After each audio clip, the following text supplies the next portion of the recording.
We're excited to announce that our very own podcasting platform, Zencastr, has become a new sponsor to the show. Check out the podcast discount link in our show notes and stay tuned for why we love using Zen for the podcast. You're listening to the Archaeology Podcast Network. Hello out there in Archaeology Podcast land. This is Dr. Alan Garfinkel. I'm the president and founder of the California Rock Art Foundation. And what we do is we identify, evaluate, manage, and conserve rock art both in Alta California and in Baja California. We conduct field trips, we have trainings, exercise, we do research, and in every way possible, we try to preserve, protect, and coordinate treasures of Alta and Baja California rock art, of which there are many and diverse. We also work closely with Native Americans and partner with them to recognize and protect sacred sites. So for more info about the fabulous California Rock Art Foundation, you can go to carockart.org. Also, I'm open to give me a call, 805-312-2261. We would welcome sponsorship or underwriting, helping us to defray the costs of our podcasts, and also membership in California Rock Art Foundation. And of course, donations, since we are a 501c3 nonprofit scientific and educational corporation. God bless everyone out there in podcast land.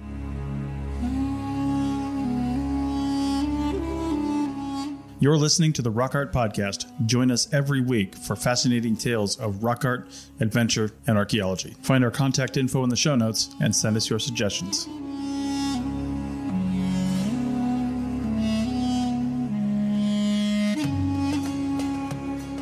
Hello out there in Rock Art Podcast, Archaeology Podcast land. This is your host, Dr. Alan Garfinkel. And today we're going to be on a wild fling with Dr. Rick Chacon, who's going to talk about his intimate experiences with pre-contact traditional people, shamans, medicine men, blow dart hunters, and even head hunters.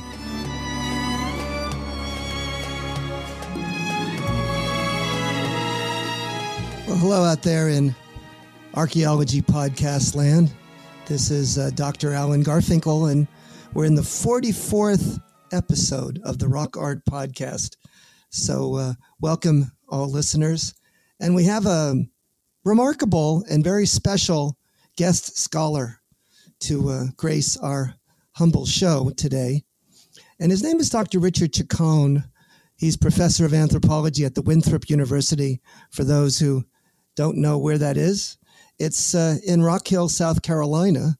And he is a cultural or social anthropologist who in fact conducts anthropological investigations throughout the Americas, and in fact has documented both the subsistence patterns and belief systems of the Yanomamo of Venezuela, the Yora of Peru, the Achuar of Ecuador, and even the Cuna of Panama.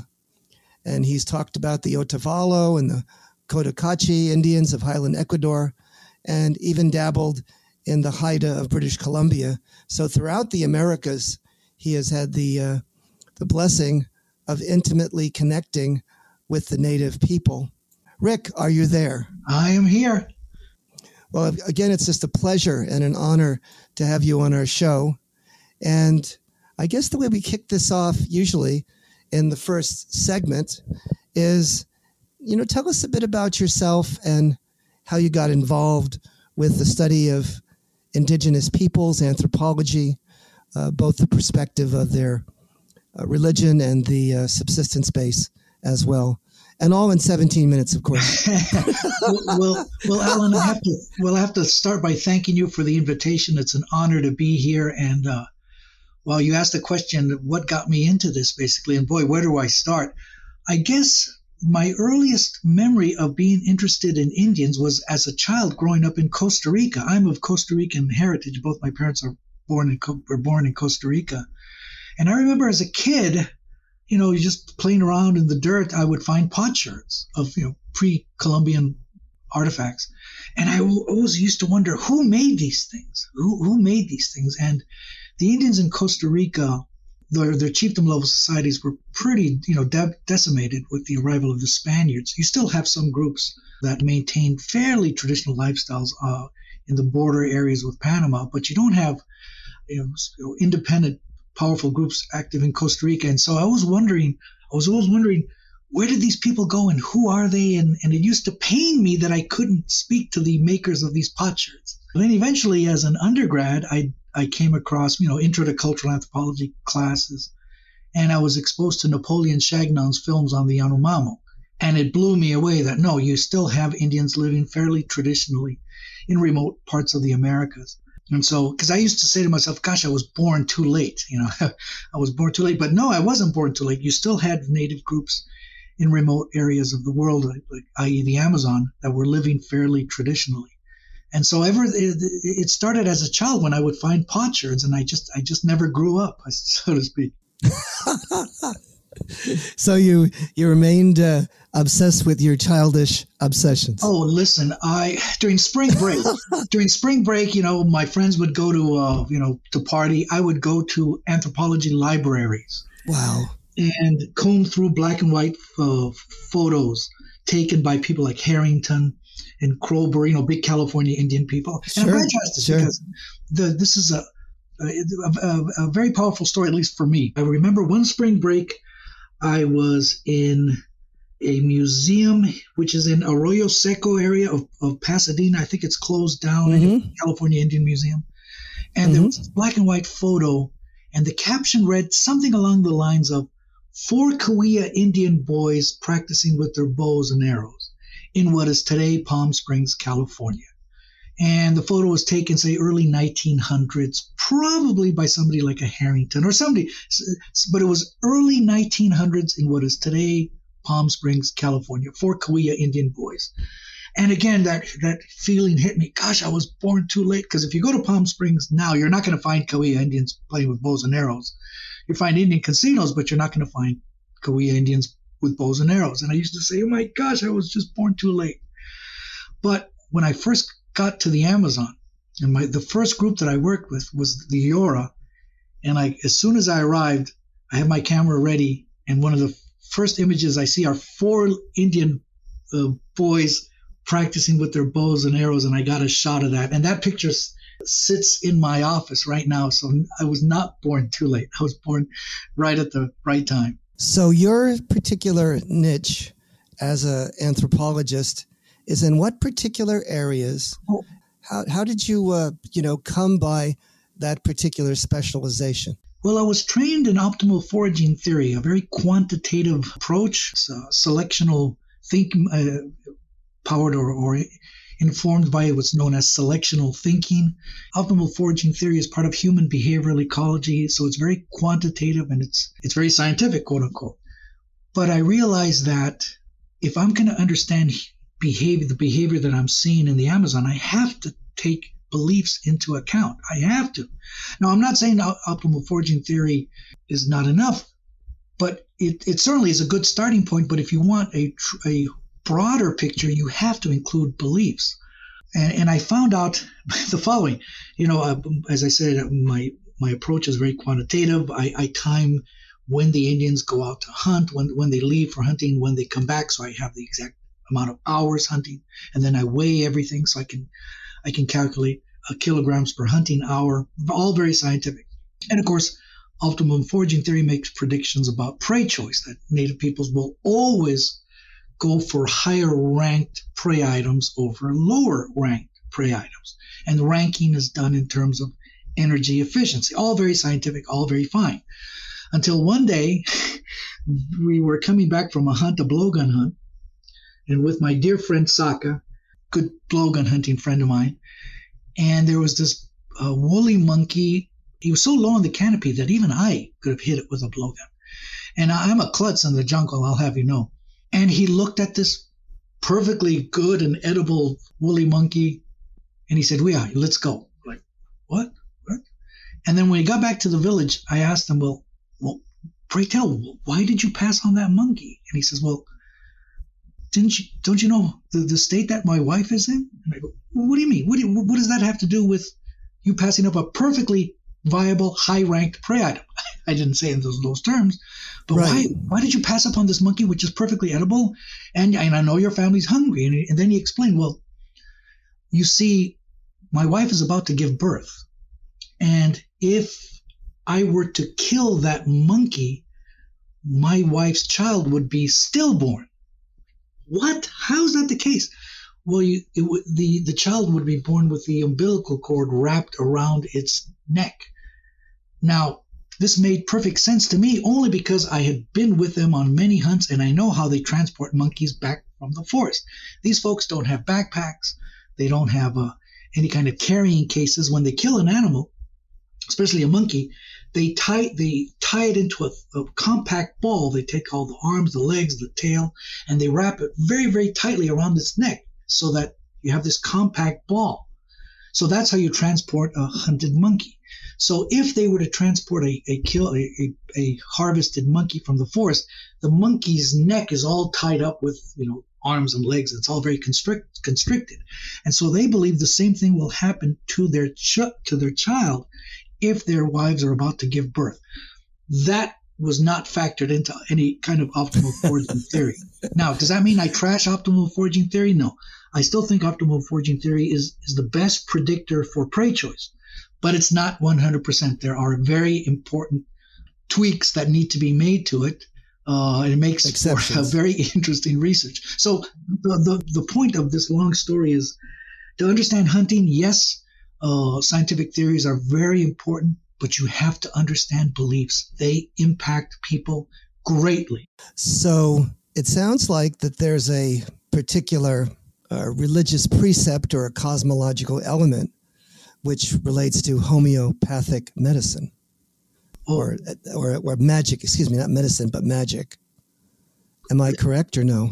Is it something about beliefs? Yeah, the particular manner in which that animal is constricted has a relation to the reproductive symbolism and reproductive health of a woman. Yeah. It's interesting that I stumbled upon these beliefs. I didn't go looking for these beliefs because I'm a subsistence kind of guy. Yeah. It turns out that when a woman is about to give birth, the husband's activities are critical to her giving having a healthy birth. There's all kinds of foods that husbands have to abstain from, all kinds of activities that they have to abstain from. There's all kinds of stuff. Otherwise, they could hurt the mother-to-be. And a lot of it is sympathetic magic, kind of like what I just described. But beliefs, belief systems, everything. Exactly.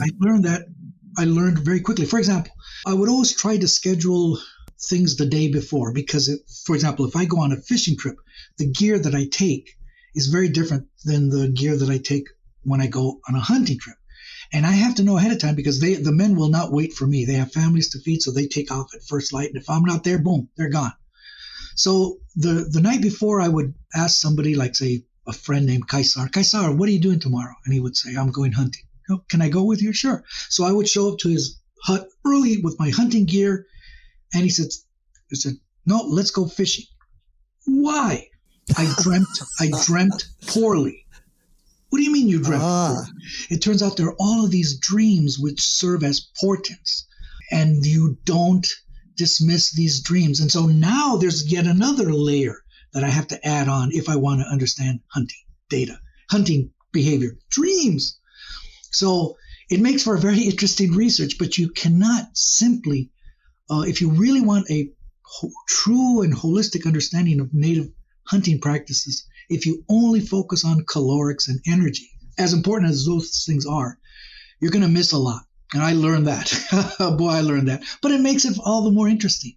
So with hunting, and that's something, of course, near and dear to my heart, vis-a-vis the studies of Aboriginal foragers in California and the Great Basin, the far west, there seems to be a great interest in hunting and the relationship to symbolism or religious metaphor or even shamanism.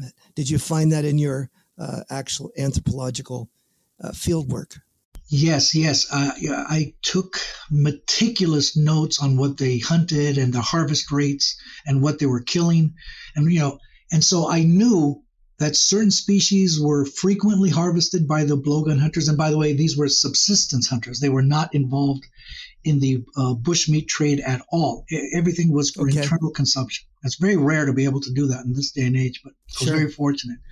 And so I knew the species that were taken frequently, but I also knew some species, neotropical species, were not taken at all during the whole course of my study. And I was there throughout most of the 1990s. Things like tapirs were never harvested. Things like spider monkeys were never harvested. Things like white-lipped peccaries, never harvested. We would see signs of these animals, but only at about 12 kilometers away from the village. These are central place foragers. So at about 12 kilometers away from the village, you'd start to see signs of white-lipped peccaries, spider monkeys, and tapirs. But they were never harvested. And of course, that's a sign of depletion. When I asked the men, why is it that during the whole time I've been here, I've never seen you guys harvest those species? They did not say, well, that's due to overhunting. They blamed it on shamans, malevolent sorcerers who wish to do the community harm. Traditionally, in the Amazon, and I stumbled across this behavior, disappearance of game species is never attributed, traditionally, not attributed to overhunting. It's attributed to sorcery or some violation of game taboos that has angered what's known as the supernatural gamekeeper of that species. So these really, and as you know, I'm writing a whole book on this. Yeah, and this has great significance to our understanding of indigenous hunting practices, the symbolism that is incorporated in their art and rock art, and also in their cosmology, and the relationship of shamanism to the religious metaphors that really, I guess, tie the culture together and make a group a significant entity in terms of identifying those values that they hold most dear. And I think with that, I'm gonna cut it short, and we'll go to the second segment. And I think in that segment, we'll probe more deeply into those basic cultural heritage values, those basic elements that kind of tie a group together. And I think you might have a bit to say about that, Doctor. So meet you on the flip-flop. Chris Webster here for the Archaeology Podcast Network. We strive for high-quality interviews and content so you can find information on any topic in archaeology from around the world. One way we do that is by recording interviews with our hosts and guests located in many parts of the world all at once. We do that through the use of Zencastr. That's Zencastr. Zencastr allows us to record high-quality audio with no stress on the guest. Just send them a link to click on, and that's it. Zencastr does the rest. They even do automatic transcriptions. Check out the link in the show notes for 30% off your first 3 months, or go to zencastr.com and use the code ROCKART. America. We are endowed by our Creator with certain unalienable rights: life, liberty, and the pursuit of happiness. By honoring your sacred vocation of business, you impact your family, your friends, and your community. At Grand Canyon University, our MBA degree program is 100% online, with emphases in business analytics and finance to help you reach your goals. Find your purpose at GCU. Private, Christian, affordable. Visit gcu.edu. So welcome back to episode 44. We are blessed to be speaking with Dr. Rick Chacon on the nature of his involvement with anthropological studies of indigenous people in the Americas. And before the break, this is the second segment, we were delving in a bit more deeply on sort of the basic philosophical elements, the religious views, and how that interweaves with subsistence practices, and a bit about its relationship to even shamanism. So, Rick, I'm going to ask you a few questions about that. What role does a shaman have in hunting activities and in the religious basis, or basically the cosmological basis of a society? How big was the societies you were working with? Well, the Achuar, where I did my dissertation, are also known as the Shiviar. They straddle both the Peru-Ecuadorian border, and although it's hard to get an estimate, the published figures are they're about 5,000 or so. the groups that and they live in villages of, my village was about 40 to 58 people. It fluctuated. And each village rather is small. Run by its own headman. Okay. Very, very small. And that means you get to know people really well. Sure. And almost every village has its own headman. Okay. And headmen are the first respondents. When somebody gets sick, that's where you go for the headman. And the headman is your everything. He's your 911, so to speak. And as we were talking about in the previous segment, when there's a shortage of game, bad headmen, sorcerers, are to blame. And so you asked about the relationship between headmen and wildlife. This is how it was explained to me by my closest friend in the village, a man named Kaisar. Kaisar said to me, and he used an analogy that he knew I would understand. Kaisar is really, really bright. He said, wildlife for shamans is like cattle for white men.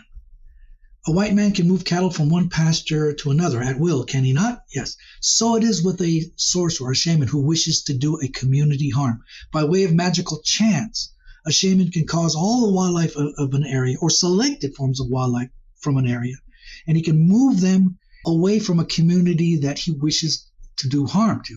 And it was explained to me further that he takes the wildlife that he's hiding from the targeted population, and he hides them in a hole underground. And there the animals are fed by the huri spirits, which is another type of supernatural being. But this is done to hurt communities. And so that's how they explain shortages of tapirs, shortages of woolly spider monkeys, and shortages of white-lipped peccaries. It has nothing to do with hunting for traditional Amazonian people. So would the shamans or headmen be involved with these hunts? Would they telepathically or magically or spiritually direct them to certain areas? Am I wrong? Well, nobody would ever volunteer openly to be engaged in this activities because they'd be targeted to be killed, because you're really hurting a community. But this is something that our village accuses other villages of doing, that shamans from another community are doing it to our village. Nobody would ever do this in a public forum because they'd be targeted for killing. Yes, understood. Yeah. But what I'm asking, Rick, is what is the role of this headman shaman in terms of the choreography, the orchestration of a hunt? Is there such a role? Oh, okay. I see what you mean. Yeah. Now, first of all, shamans may not be headmen, so you should not conflate the two. Sometimes they might, sometimes they may not. In my village, the shaman was a wonderful man named Tserembo, a good friend of mine. He was not the political leader. That was a man named Chuhi, who had killed in battle, and he's a dear friend of mine. But those are two different people. But among the Achuar, shamans are not involved in orchestrating any kind of supernatural blessings on any activity. This is very different from other groups like the Tucano of Colombia, where if you and I are Tucano hunters and we want to bag an animal, then we have to go to a local shaman and submit our request, and then the shaman will go to an area that has rock art on it. This is one of the few examples, one of the few cases where we know very clearly a clear ethnographic record of what the rock art is associated with. Certain rock art panels are where the supernatural gamekeeper lives for the Tucano, and there the shaman would offer our petitions along with various chants, and then he would receive sort of a instructions from the supernatural gamekeeper of how many animals we could take, the types, and the bag limit, so to speak. So, but that does not happen among the Achuar. Every man is sort of on his own, but Amasan is watching him. Amasan is the supernatural gamekeeper of the Achuar, and he sees everything. And so there's all kinds of rules that Amasan, the supernatural gamekeeper, who I am told is an anthropomorphic being who roams the forest with a giant blowgun. And this is how it was explained to me. This is how the supernatural gamekeeper provides food for the Achuar. And again, the supernatural gamekeeper's name is Amasan. When Amasan sees, it was explained to me as follows. When he sees how we suffer, we being subsistence hunters, Hunting is hard work. When he sees how we suffer in the forest, he takes pity on us. He loves us. Those are their words. He takes pity on us. He loves us. And what he does then with his supernatural blowgun, he will shoot an animal. And it is said Amasan never misses. So he shoots an animal with his supernatural blowgun. And that will allow the hunter that Amasan feels pity for to bag an animal. Now, as long as the hunter follows the following, he will be successful at hunting. Hunters need to only take the animals that they need. They should not kill more than what is necessary, and they should always be respectful of game. What do I mean by that? There's a proper way of butchering animals. You should not let dogs lick the blood of the animal that you are butchering. There's all kinds of butchering techniques that you should use that show the proper respect. So if you only take what you need and show the animal respect, the bagged animal respect, by following the proper butchering procedures, then Amasan will take pity on you and provide you with game. Are there any shrines or any sort of physical embodiments? Please. That's a wonderful question. Among the Achuar, no, but among the Lake Atitlan Maya, the answer is a resounding yes. There are shrines because you have the same concept among the Lake Atitlan Maya. I'm talking modern day Maya, right. Subsistence hunters, where kind of like the Tucano, if we're Lake Atitlan Maya hunters and we want to bag, say, deer, you can't just go out and kill a deer. You have to get permission from the dueño, the owner of deer, the supernatural owner of deer, and you submit the request to a local shaman. The shaman there has a dream, and then will tell you what quota, the bag limit that you have. But you have to prove to the supernatural gamekeeper that you've stayed within your limits. So among the Lake Atitlan Maya, they curate the bones. They'll kill a deer and they hang on to the deer bones. They clean off the deer bones and they bring the deer bones to the shrine where the supernatural gamekeeper lives. And so those bones have life, or they have some sort of energetic elements to them? Yes, it's very common, very, very common that the bones, that wildlife will regenerate from the bones. So it's critical that the bones are saved too as proof that you stayed within your bag limits. You know, if you only got permission to kill 3 deer, then there's a problem if you show up with the bones for 4 deer. So it's a way that you prove to the supernatural gamekeeper that you have stayed within your limits. Within the indigenous societies you've studied, do they have an understanding or a belief in that any of these animals are in essence immortal and that they are regenerated regularly and don't truly die?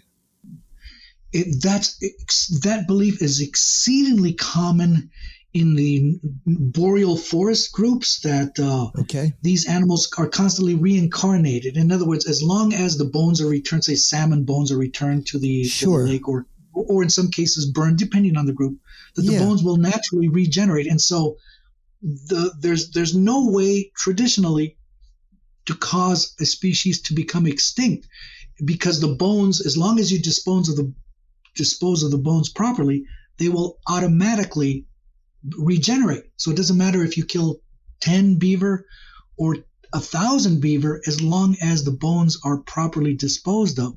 The belief is doesn't that go against sort of the conventional belief of sort of a conservation ethic for indigenous people? Yeah, it's kind of problematic in that it's, population wildlife biology does not work that way. And this is something that I stumbled across in the Amazon, is that for the traditional Achuar, only traditional Achuar, they do not believe that hunting has an effect on wildlife populations. I'll say that again. They do not believe that hunting has any effect whatsoever on wildlife populations. What determines wildlife scarcity, again, is there a sorcerer out there who's hiding wildlife? And if you as a hunter are not bagging animals, it's because you must have violated some taboo. Some dog may have licked the blood from an animal you were butchering, or, you did something wrong. So this, of course, has implications for our understanding of archaeology and prehistory and rock art and other things, because as we see the images the features, the archaeological features that we believe could be associated with hunting or the development of sort of game traps and gaming circumstances, then we can see conceptually how that might have been a metaphor for some of these belief systems that are embedded in this nested and layered cosmology.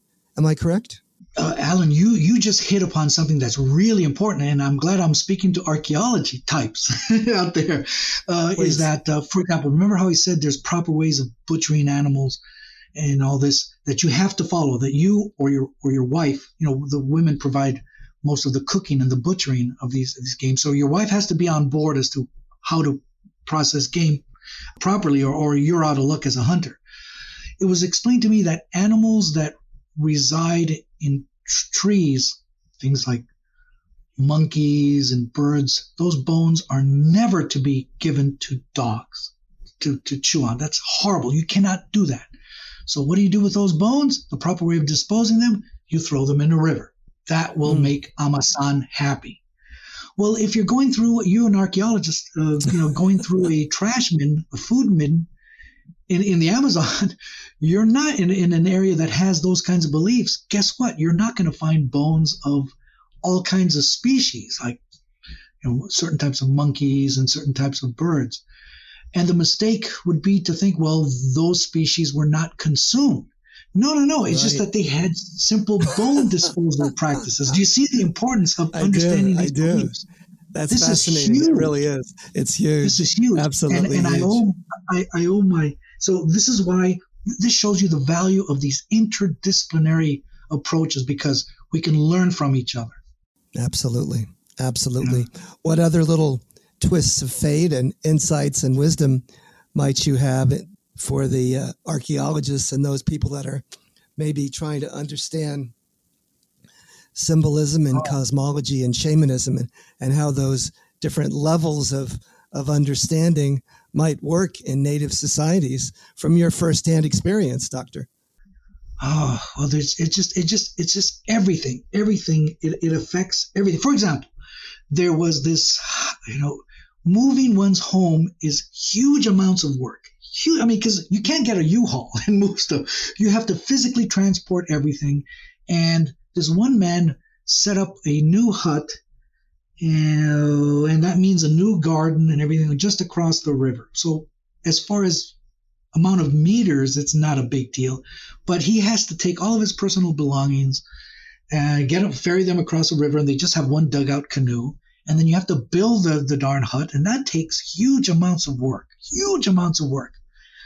And he was there for about a week, and then he reported being spooked by some spirit, that something scared him. And he said it was like this big, he reported hearing or seeing some really scary looking being. And boom, then he moved back to the other side. So all that hard work that went into making that hut, he was spooked. Now, that reminds me of another incident, and that was among the Achuar. So basically, house relocation due to spiritual activities or perceived spiritual activities, malevolent spiritual activities. Yes. One time I was with the Yora of Peru. This is a recently contacted group back then. I was just outside of Manu National Park, the headwaters of the Sipawa River, extremely isolated part of the world. We were bow and arrow fishing. I was with the headman. We were bow and arrow fishing, and it was very productive. Even I was getting fish, and I am a big klutz in the jungle. Listen, when the Indians want to be entertained, they watch me try to blowgun hunt. I provide the entertainment. Oh Fantastic. Gosh, it's I provide the comedy on those things. Right. So even I was bagging fish, and they used these Trident 3-tip arrows, and things were going great. We were just killing it. And the shaman said, Ivianch, which means, the headman, whose name is Inima, reported that spirits were active. And he got scared, and he said, we got to go. So we gave up a particularly productive fishing spot. Oh, the word he used was waka. Eviancha means spirit in Achuar. My apologies. He said waka, which is the term they use. It's sort of a catch-all term among the Yora, even though that term is Quechua, but that's fodder for a whole other story. Bad mojo. He said waka, which means spirit, the malevolent spirit. Let's get out of here.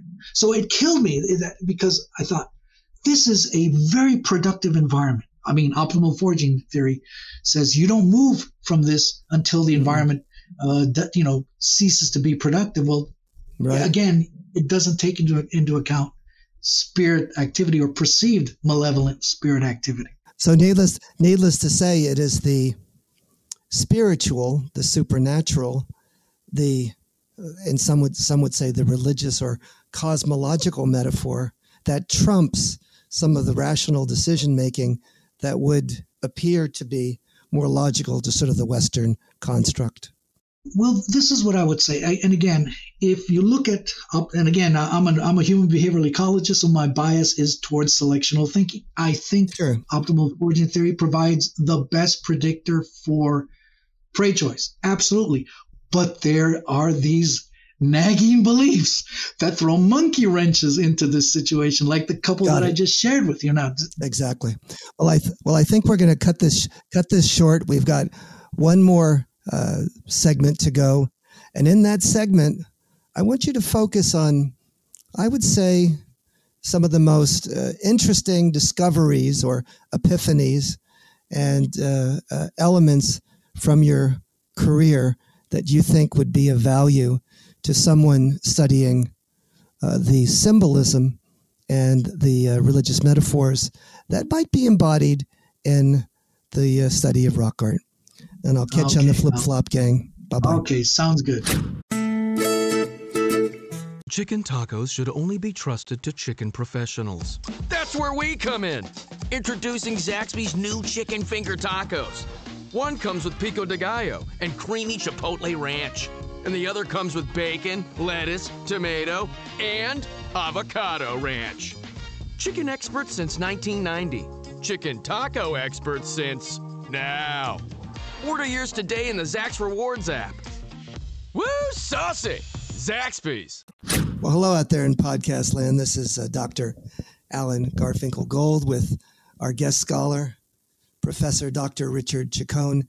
And this has been just a wild ride. He's really given us an intimate insight, first-person observation on indigenous people living in pre-contact traditional lifeways and the way in which those behaviors and those concepts and belief systems are translated into activity in the hunting realm, and also its relationship to shamanism and headmanship, and just dealing with the basics of it all.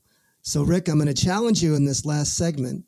We've got about 15 or 20 minutes to do this, to give us the takeaways from your long career as to what you feel are the most important insights and discoveries from an indigenous Native American traditional perspective. Well, boy, it's hard to do, but what I'll do is, with your permission, I'll focus on my Amazonian fieldwork. I've also done fieldwork in the Andes, and I'd be happy to talk about that if I get invited back. But as far as the Amazon goes, by far, without question, the most meaningful episode for me, and I was there for almost a decade, was when I was invited to participate in an Arutam quest. Arutam is a supernatural force that the Achuar believe one must obtain in order to have a long and healthy life. So it's a rite of passage. One must participate in a rite of passage to obtain Arutam. And I was allowed to accompany and initiate a dear friend of mine named Beaz. And so I went on an Arutam quest, a rite of passage with him, and we survived. But for me, it was an apex, an absolute crescendo of fieldwork experience, because the Achuar are being targeted by fundamentalist Christian missionaries, American fundamentalist Christian missionaries who are very hostile to Native beliefs. So these sorts of things are not talked about in mixed company because the Indians fear of the missionaries becoming angry with them. So the fact that they allowed me not just that they talked to me about it, but they allowed me to participate in it, was a great adventure, a great honor, I should say, and a great adventure. Now, let me give you some background on the Arutam quest. The first person to document the Arutam quest, well, I should say the first ethnographer was Michael Harner, who in the 1950s and the 1960s did fieldwork among the Shuar, also known as the Jivaro. The Shuar are culturally very similar to the Achuar. They speak mutually intelligible dialects. They both were traditionally blowgun hunters. So there's a lot of similarities. And he documented the Arutam quest. And so it's a classic. It's an absolute classic in the ethnographic literature of the Amazon. So when I had a chance to participate in this Arutam quest, I felt like I was walking in the footsteps of Michael Harner. And when I was in the field, Michael Harner was always in my mind because I knew exactly what he had written. And I was in the field and I would say, oh, yes, Michael Harner wrote about this. And so I confirmed many of the things that Harner reported. Now, how do you get Arutam? Well, it's the following. You put yourself, if you're an initiate who wants Arutam, this force that gives you invincibility in battle, and there's many other benefits, long life, many women, economic prosperity, many children, etc. You place yourself under the tutelage of somebody with Arutam, a great warrior. And I mentioned him before. His name is Chuhi. He's killed in battle. He's the high status man of the village that I did fieldwork in. So he's somebody that has Arutam. And so Beas and I placed ourselves under the tutelage, under the guidance of Chuhi. And the way you get Arutam is that you move far away from the village, about a 3-day walk, and you build a small little shelter. Now, this shelter is very different from regular hunting shelters. It's called an umbak. It's a very, very special shelter. And then you clear a path heading out of both directions from the shelter, about 50 meters each way. And you will live in these shelters. I say shelters plural because each night you make a new shelter. And you do this for at least 3 days. And during the time, there's no food, no water for 3 days. Do you know how absolutely exhausting that is? That's the whole point. You want to bring these initiates to the breaking point. You really want to push them to their limits with all these physical exertion activities, because it places initiates. They're very susceptible to entering an altered state, because that's what you want. You want them to have either a vision or a vivid dream. Because at night, when you're asleep, and by the way, there's no fires are allowed, no campfires. And this is dangerous because jaguars can come and pick you off. So it's not without its danger. So, but at night, the whole goal is to have a dream. And the way you get Arutam is via a dream. An ancestor, somebody who had Arutam in their life, will come to you. And I've collected many of these dreams, and they all follow the same format. Number one, the ancestor appears and he announces themselves by name. I am Chuhi Arkan. I am Sauki. I am Wakyach, whatever. And either they'll show you their weapon. They will always be brandishing a weapon. And they're always doing what's called an auchmatin, a chant, which is, I'll act out the chant, Osha, Osha, Osha, Osha, which means I come. And then they'll announce their name. As I said, I'm Wakyach, or I am Chuhi Arkan. And then they'll show you their weapon. And the weapon can be either a spear or a shotgun, but the tip will always be bloody. And then they'll point to some feature on their bodies, or some feature, either a lot of gray hairs, or they'll point to a hill with lots of kids, or they'll point to a net bag with lots of human heads. There was headhunting in this area. And then after they point to some feature, depending on the feature they point to, that's the Arutam you'll get. For example, if he points to his head with hair that's very gray, that means you'll live a long life. You'll live long enough to develop gray hairs. If he points to, he won't tell you what you're going to get, but he'll show you. And by the way, I got permission from everybody who told me their dreams to publish this. So this is all very much on the up and up, because you really need to be sensitive about these beliefs. I don't want to burn any bridges. Anyway, if he shows you a hill filled with kids, it means you're going to have a lot of kids. Or my friend Telingas, who had the dream where a man showed him his net bag, and these net bags are used to transport small game from the forest. The net bag was not filled with game. The net bag was filled with severed human heads. And he says, these are all shamans. These are all shamans. Remember, shamans do communities harm. They cause disease. They hide wildlife. Right. So I should say sorcerers. These are the heads of sorcerers. And then the man said, I leave.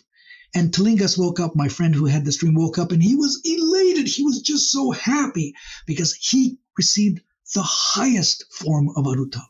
The arutam to take human heads. Now, this means that Telingas did not become a headhunter.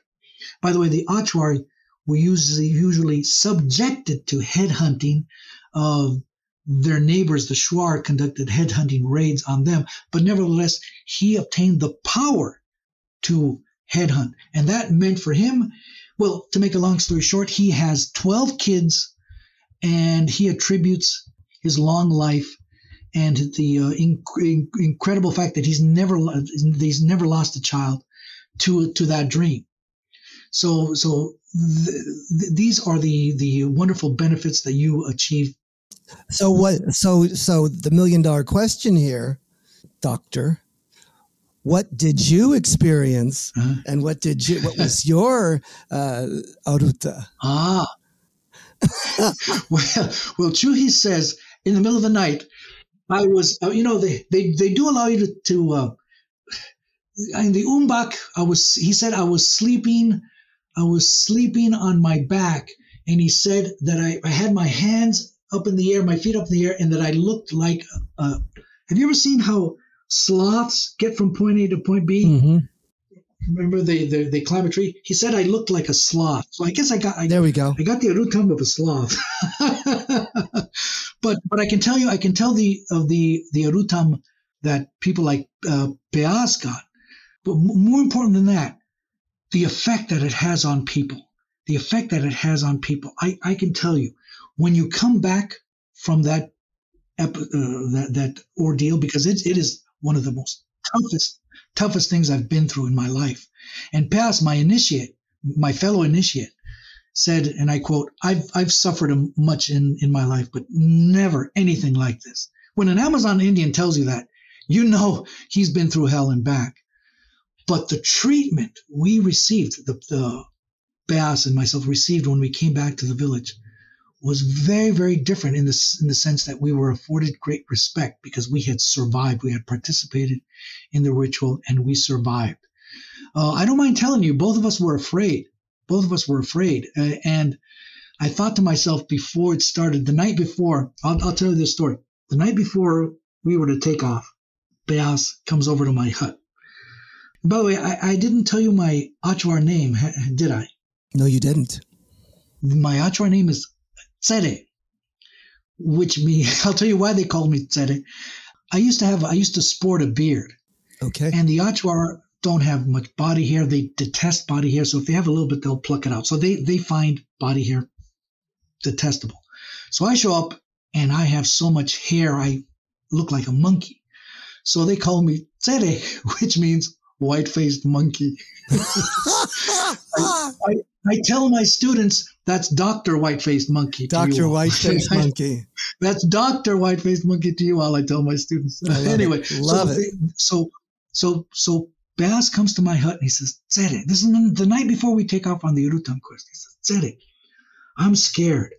And I felt so much better when he said that because I was scared also. I thought, what have I gotten myself into? Right. No food, no water for 3 days. 3 days. Do you know how dehydrated it get? It's so easy to get like that just in one day.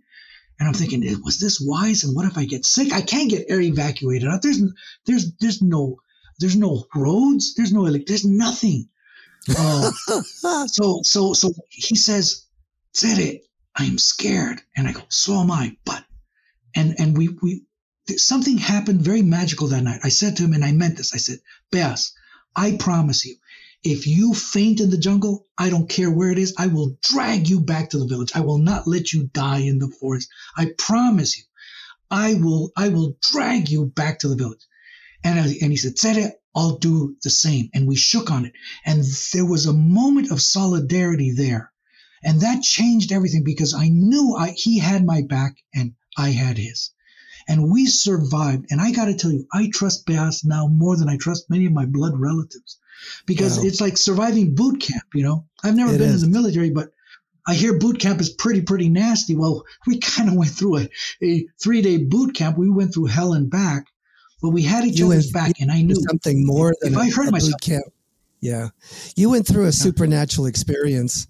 When that's so dramatic and such a benchmark, almost transformational, because this is akin to, as we call it, the vision quest experiences of Native people throughout the world, actually. But there was this very famous warrior named Sauki who died before I arrived, but he was very famous. He had a rutam, he had 9 wives, was about to take his 10th, killed in battle. This guy was the uber warrior. Right. But I never got a chance to meet him. But obviously a man of great traditional knowledge and all that. But it used to pain me. Oh, if I'd gotten here a few years earlier, I would have been able to meet him and all this sort of stuff. Anyway, on one of the nights, well, I forgot to mention this, Chuhi, who's our guide, you don't just go out there and wait for a rutam to come. You have to summon the ancient ones by way of various chants. Mm-hmm. And Chuhi knows the chant. And Chuhi on the first night says, now listen, Tsere, I'm going to call the ancestors using a chant that Sauki taught me. Wow. When he said that, that was very powerful because this is as close as I'm going to get to Sauki. It was one of the most magical moments in my life that I got to hear the voice of Sauki, albeit indirectly through Chuhi, but I felt very close to Sauki at that time. But it was so magical for me because I so wanted to meet this guy. But this is as close that I can get to him. But you magically and supernaturally connected with him at a very ethereal and very guttural way. Yeah, it was magical. And coming from somebody like Chuhi, who I admire greatly, it was one of the most precious and magical moments in my anthropological career. And fantastic. The prayer is very, very poetic, and I won't recite it word by word, but it's basically it's along the following, you know, have pity on me, see how I suffer, here I am, I'm here right in front of you. Please let me live. And I'm here as clear as the Ainsoma tree. There's a type of tree in the Amazon forest that sticks out like a sore thumb. It's this bright orange tree. I mean, everything is green. All of a sudden there's this orange tree. It seems to be on fire. So it's pretty hard to miss. So they're using all these beautiful metaphors. I'm sitting here like an Ainsoma tree. And you know, help me live, let me live. And so it's sincere prayers for protection and for long life. Yeah. And wonderful. Here we are alive. But most importantly, the respect that you get from the community for part. Yeah. And word of this traveled to other villages that Tsere had been on a rutam quest with Beas and that we both survived. Well, that's a magical way to end this discussion. And because we've just touched the very, very highest points and some of the most interesting elements of your experiences, I will certainly want to have you return at some point in the future. Oh, you're very kind. You're very kind. Talk about some of the other nuances of this discussion. But this has been a magical hour, and I thank you so much. It's been an honor for me, Alan, and anytime you want me back, you just say when, and I'm here. Pleasure. Well, that's it for this week. Dr. G signing out. Have a good week, and see you on the flip-flop.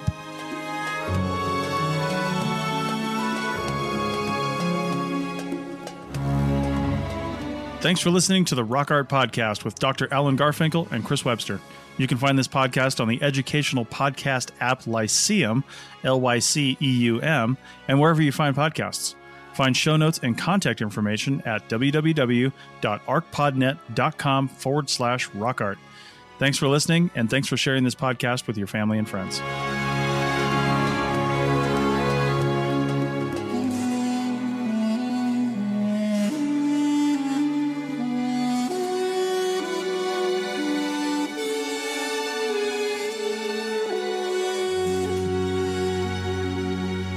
This episode was produced by Chris Webster from his RV Traveling America, Tristan Boyle in Scotland, and the Archaeology Podcast Network, and was edited by Chris Webster. This has been a presentation of the Archaeology Podcast Network. Visit us on the web for show notes and other podcasts at www.archpodnet.com. Contact us at chris@archaeologypodcastnetwork.com. Thanks again for listening to this episode and for supporting the Archaeology Podcast Network. If you want these shows to keep going, consider becoming a member for just $7.99 US a month. That's cheaper than a venti quad eggnog latte. Go to archpodnet.com/members for more info.